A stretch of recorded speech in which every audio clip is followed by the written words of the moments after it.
p.m. Eggman Tuesday night at a local Celtic Chuck E. Cheese. After a family birthday party runs long, manager Margaret Kohlberg and teenage employees Sylvia Crowell, Ben Grant, Colleen O'Connor, and Bobby Stevens are forced to stay late to close up shop. But as Margaret tallies receipts in the back, Bobby What is he struts talking down about? and the other three work outside in the main arcade. Unknown to any of the five, there's actually a sixth person locked in the building with them, waiting silently in the darkened restrooms. Ah, for fuck's sake. Named Nathan Dunlap. Earlier that Nathan year, Egglap. Nathan had begun working there as a cook, dough master, before getting fired in July after a disagreement over his hours.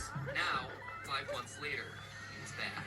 At 10:05, he left the bathroom, pulled out a small caliber handgun, and proceeded to execute everyone in the building. First Sylvia, then Ben.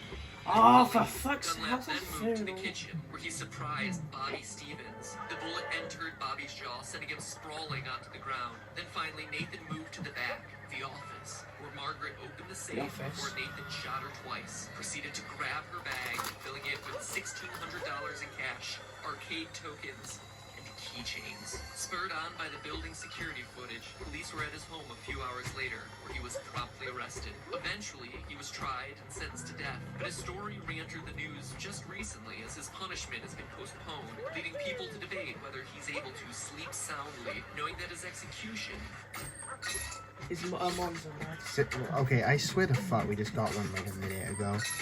has been delayed. This is a tragic story, a disgusting waste of human life, and one that I won't joke about or make fun of in any way, but I want to address it. I'm gonna be honest, I haven't been listening at all. What the fuck is he going on about? A real shooting that happened at a Chuck E. Cheese in 1993. Right. And the other important detail is that 5 people died. Well, one was lived. What, is that what FNAF's based on? No, that's the Fury. Okay, well it might be. Maybe, I don't I know. mean, you can't say so. I don't know. It's not. This has never really come up again. I think it probably is, but it's just... That, You know, I'm always wrong apparently, so whatever. that's just an opinion. A Chungus opinion. Wait, that's like the next thing. Like, yeah, I don't know. What? Don't worry.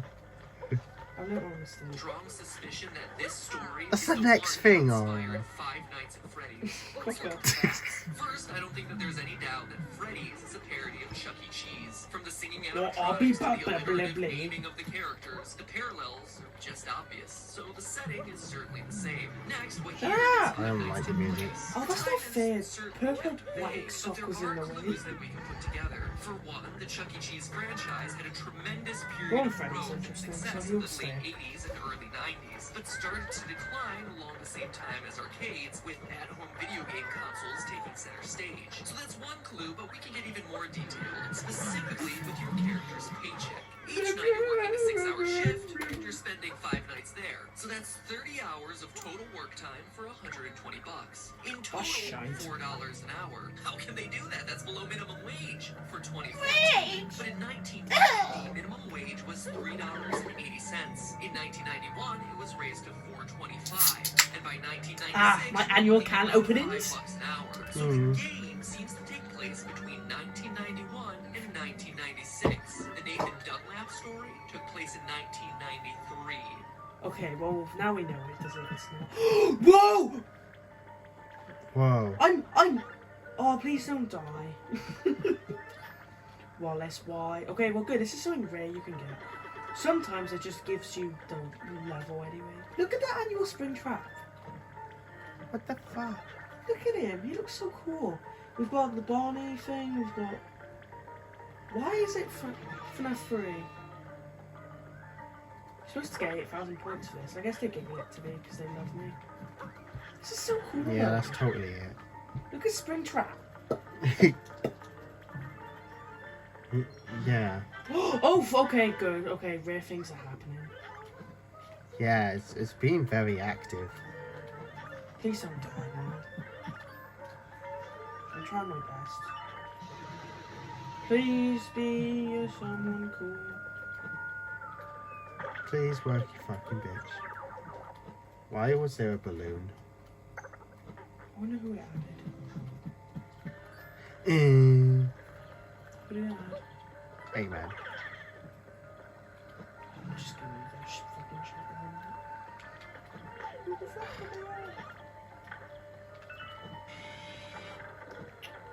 literally shut had up. to.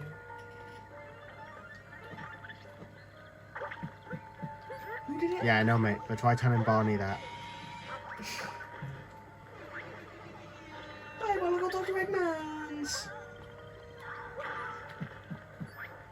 Oh, who was it? Who did Dee Dee add? Was it just one? I don't know.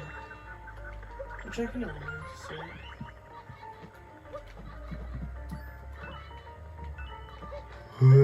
Doesn't look like it.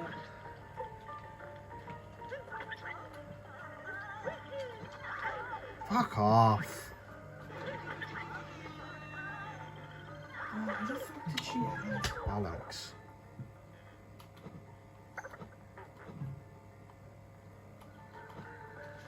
I don't know who it was. Seriously, all the way back here.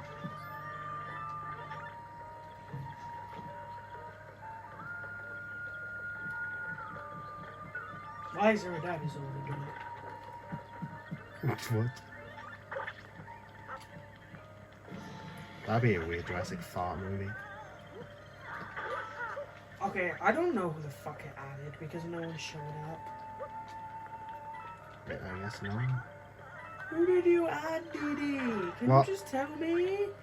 What did you say? Oh. God, fucking gone Freddy wanna kill me. Dr. Egg. Oh no, I'm gonna run out of power. Where do you think you're going, you masturbating Why is pigeon? Mango just... Fuck. Mango's just stuck in the vent. Because she's also imposter. Don't shut up. I don't know who they added. Probably someone named Minced Pie. Captain Turd. Oh, that's not fair. Oh no, my power. Use a lot of power. Oh no, my power's about to run out. Wait, Springtrap just showed up. In there. I'm never gonna know who this secret character was now.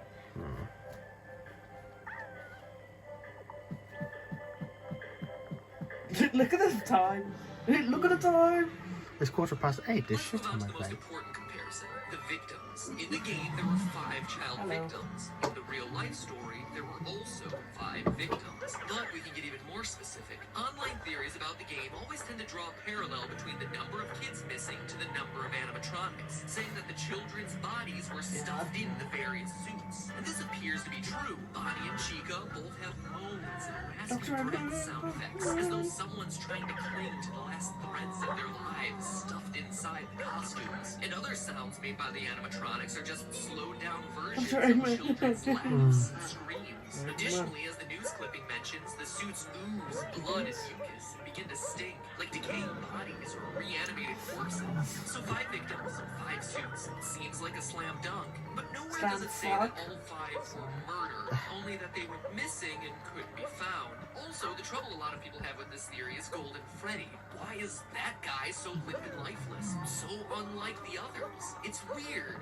Until you go back to the real-life story. Yes, there were 5 people shot that night in Chuck E. Cheese, which matches the 5 victims in Freddy's story. But of those, one survived. Bobby, the one from the kitchen, miraculously survived the shot to his jaw. After he was knocked to the floor by the bullet, he went limp, played dead, to avoid the killer coming back to finish the job. And that relates exactly to the advice you're given on night 3 by the phone guy. Again, let me reiterate that I'm not trying to make light of the real-life events by comparing them to bear costumes and animatronics, but I do want to point out that these similarities do exist. And what else is limp? It appears to be a lifeless, empty suit in the game. Golden Freddy. Surviving the attack, Bobby was able to go to trial and be a damning piece of evidence in the case against Nathan Dunlap, ultimately Nathan leading to his Egglat. death sentence. Which animatronic surprises you by appearing At least the randomly, one you're making the fun one of is the you don't killer. expect and has no Yeah, clue. exactly. Golden Freddy. It's also worth mentioning that of all the cameras in the restaurant, one is always black, preventing you from seeing what's going on. That camera is located in the kitchen, leading many to assume it's where all Freddy hides, which just so happens to be the place Bobby was able to survive the attack. So I ask, odd coincidence or source of inspiration? In fact, if you think about it, the behavior of the animatronics really corresponds with key features of each of the real-life story's victims. We just covered Golden Freddy and Bobby, but the rest have strange parallels too. Bonnie goes into the utility closet filled with floor cleaning supplies, the most prominent ones being a mop and a broom. It's probably one of the most random rooms in the game. Until you consider that Ben, the second victim, was vacuuming at the time of the attack. You Bobby bitch! is kept sequestered in the back of the building, behind a curtain, more aggressive than all the rest. Similar to the way Margaret, the manager, was in the back office counting receipts at the time She's a of bum the murder. manager. As manager would inherently make her more aggressive or assertive. Sylvia was closest to the bathroom and Eggman was closest to the bathroom. the attack. She As in got your close ways. past the bathroom and is associated with food. And Freddy Eggman is too. doesn't have that strong parallel with Colleen, but he does appear in the girls' restroom. Odd for what we would assume to be a male animatronic. Maybe it's a reference to Colleen being a girl, or a nod to Nathan's plan of hiding in the bathroom until he was ready to attack. Alright, after doing all the research, reading every fan theory in existence, and putting all of the clues together, what can this mean for the story of the game? I think the game is an allegory for that night back in 1993. Here's my final interpretation. You, Mike Schmidt, are the murderer, former employee of Freddy's Pizzeria. Like Nathan in the real story, you were fired for the reasons stated in the Day 7 pink slip, tampering with the animatronics, being unprofessional, odor. Maybe it was your tampering with the robots that caused the infamous fight of 87.